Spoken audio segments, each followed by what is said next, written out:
सुनिए, ये ईद की पहली रात थी। चांदनी पूरी सल्तनत पर छाई हुई थी। महल की बालकनी पर खादी शहजादी लूमी ने चमकते शहर को देखा। हर घर में चिराग जल रहे थे। बाजार में लोग खुशी से ईद की खरीदारी कर रहे थे और हवा में मिठाइयों और फूलों की खुशबू गुल रही थी। लूमी मुस्कुराई और दिल में सोचा, वाह, ये रात वाकई सबके लिए खास और जादुई है। फिर वो महल से निकलकर बाजार की तरफ चल पड़ी। बाजार में रोशनी देखकर लूमी बहुत खुश हुई। लोग ईद की शॉपिंग में मसरूफ थे। बच्चे हंसते और दौड़ते थे और हर तरफ लैंटर्न्स और कलरफुल लाइट्स चमक रहे थे। बाजार वाकई जादुई लग रहा था। लेकिन अचानक लूमी ने कुछ देखा। बाजार के एक कोने में एक छोटी बहन और उसका छोटा भाई खड़े थे। उनके चेहरे पर उदासी थी और वो खरीदारी के लिए कुछ नहीं ले सकते थे। लूमी का दिल पिघल गया।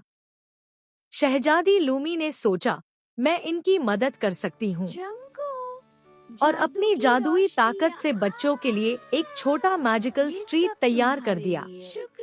वो स्ट्रीट खुद बेखुद रोशन हो गया और बच्चों के सामने खिलौने, मिठाइयाँ और रंगीन कपड़े मैजिकली दिखने लगे। बच्चे खुशी से अपनी पसंद की चीज़ें उठाने लगे, हंसते रहे और चमकते लाइट्स के बीच खेल रहे थे। लूमी भी उनके साथ खुशियाँ बांट रही थी और बाजार की रोशनी और भी बढ़ गई। लूमी ने देखा कि बच्चे अपनी पसंद की चीज़ें लेकर खुशी से झूम रहे थे। मैजिकल स्ट्रीट में हर चीज रंगीन और रोशन थी।